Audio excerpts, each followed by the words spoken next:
ನಮಸ್ಕಾರ ವೀಕ್ಷಕರೇ, ನಾನು ನಿಮ್ಮ ಮಂಜುನಾಥ್ ಅಡ್ವೊಕೇಟ್ ಹಾಗೂ ಅಧ್ಯಾತ್ಮ ಚಿಂತಕರು ಮಾತಾಡ್ತಾ ಇರೋದು.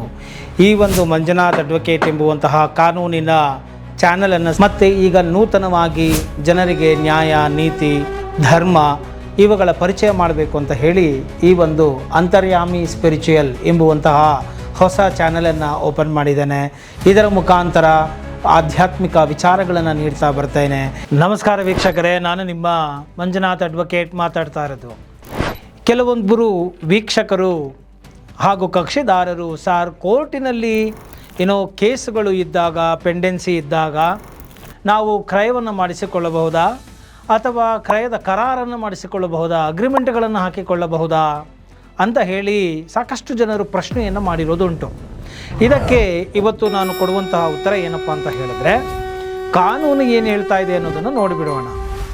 ಕೇಸ್ ಇದ್ದಾಗ ನೀವು ಮಾರಾಟ ಮಾಡಲೇಬಾರ್ದು ಅಂತ ಹೇಳಿ ಏನಿಲ್ಲ. ಉದಾಹರಣೆಗೆ ಸ್ಟೇ ಆರ್ಡ್ರ್ ಏನಾದರೂ ಇದೆಯಾ ಅನ್ನೋದನ್ನು ನೀವು ಚೆಕ್ ಮಾಡ್ಕೋಬೇಕು. ಸ್ಟೇ ಆರ್ಡ್ರ್ ಏನಿಲ್ಲ ಕೋರ್ಟಿಂದ ಅಂತ ಹೇಳಿದಾಗ transfer of property act 1882 section 52ನಲ್ಲಿ ಇದರ ಬಗ್ಗೆ ನಾವು ಮಾತನಾಡಬಹುದು. ಅಂದರೆ ಲೆಸ್ ಪೆಂಡೆನ್ಸಿ ಅಂತ ಹೇಳಿ ನಾವು ಕರಿತೇವೆ. ಇದರ ಬಗ್ಗೆ ಒಂದು ಆಲ್ರೆಡಿ ವಿಡಿಯೋವನ್ನು ಕೂಡ ನಾನು ಮಾಡಿ ಹಾಕಿದ್ದೇನೆ, ಡೀಟೇಲ್ಡಾಗಿ ಅದರಲ್ಲಿ ನೀವು ನೋಡಬಹುದು.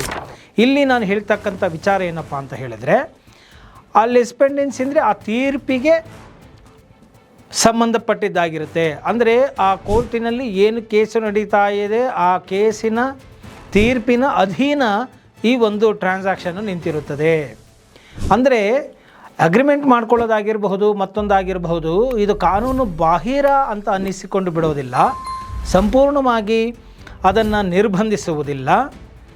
ಸುಪ್ರೀಂ ಕೋರ್ಟು ಕ್ಲಿಯರಾಗಿ ಹೇಳಿದೆ ಸೆಕ್ಷನ್ 52ನಲ್ಲಿ, ಇದು ಕಡ್ಡಾಯ ಶಿಕ್ಷೆಯ ನಿಯಮವಲ್ಲ, ಇದು ಕೇವಲ ಖರೀದಿದಾರರಿಗೆ ನೀಡುವಂತಹ ಒಂದು ಮುನ್ಸೂಚನೆಯ ಮುನ್ನೆಚ್ಚರಿಕೆ ಅಂತ ಹೇಳಿ ಇಲ್ಲಿ ಸುಪ್ರೀಂ ಕೋರ್ಟ್ ಸ್ಪಷ್ಟವಾಗಿ ಹೇಳಿದೆ. ಆದ್ದರಿಂದ ಈ ಒಂದು ಕೇಸ್ ಇದ್ದಾಗ ಸೆಲ್ಲರ್ ಪರವಾಗಿ ಆ ಒಂದು ತೀರ್ಪು ಬಂದರೆ ಆಗ ಯಾರು ಖರೀದಿ ಮಾಡಿದಾನೋ ಆತನಿಗೆ ಆ ಒಂದು ಮಾಲೀಕತ್ವವು ಹಸ್ತಾಂತರ ಆಗುತ್ತೆ, ಟ್ರಾನ್ಸ್ಫರ್ ಆಗುತ್ತೆ, ಅದು ವ್ಯಾಲಿಡ್ ಆಗುತ್ತೆ. ಯಾವಾಗ ವಿರುದ್ಧವಾಗಿ ಬರುತ್ತೋ ಆಗ ಅದು ಇನ್ವ್ಯಾಲಿಡ್ ಆಗುತ್ತೆ. ಸೊ ಇದು ಆ ಒಂದು ಕೋರ್ಟಿನಲ್ಲಿ ನಡೆಯುತ್ತಿರುವಂತಹ ಕೇಸಿನ ಆದೇಶದ ಅಧೀನಕ್ಕೆ ಒಳಪಟ್ಟಂತಹ ವಿಚಾರ ಆಗಿರುತ್ತದೆ ಎಂಬುದನ್ನು ನಾವು ಇಲ್ಲಿ ಗಮನಿಸಬೇಕಾಗುತ್ತದೆ. ಒಟ್ಟಾರೆಯಾಗಿ ಒಂದು ಮುನ್ನೆಚ್ಚರಿಕೆಯ ಕ್ರಮವಾಗಿ ನಾನು ನನ್ನ ವೀಕ್ಷಕರಿಗೆ, ಕಕ್ಷಿದಾರರುಗಳಿಗೆ ಹೇಳೋದೇನಪ್ಪ ಅಂತ ಹೇಳಿದರೆ, ಯಾವುದೇ ಒಂದು ಪ್ರಾಪರ್ಟಿಗಳನ್ನು ತೆಗೆದುಕೊಳ್ಳುವ ಮುನ್ನ ನೀವು ಅದರ ಒಂದು ಡಾಕ್ಯುಮೆಂಟ್ಗಳನ್ನು ಸರಿಯಾದ ರೀತಿಯಲ್ಲಿ ಟೈಟಲ್ ವೆರಿಫಿಕೇಷನ್ಗಳನ್ನು ನೀವು ಮಾಡಿಸಿಕೊಳ್ಳಿ.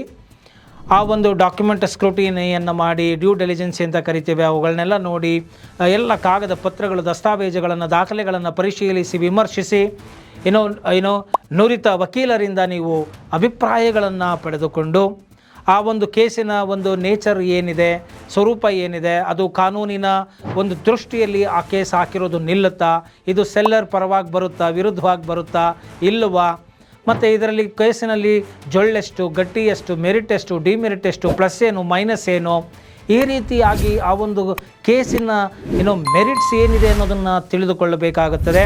ಮತ್ತು ಅದರ ಒಂದು ಕೇಸಿನಲ್ಲಿ ಈಗಾಗಲೇ ನಾನು ಹೇಳಿದಂಗೆ ಸ್ಟೇ ಇದೆಯಾ ಅನ್ನೋದನ್ನು ಕೂಡ ನೀವು ತಿಳ್ಕೊಳ್ಬೇಕಾಗುತ್ತೆ.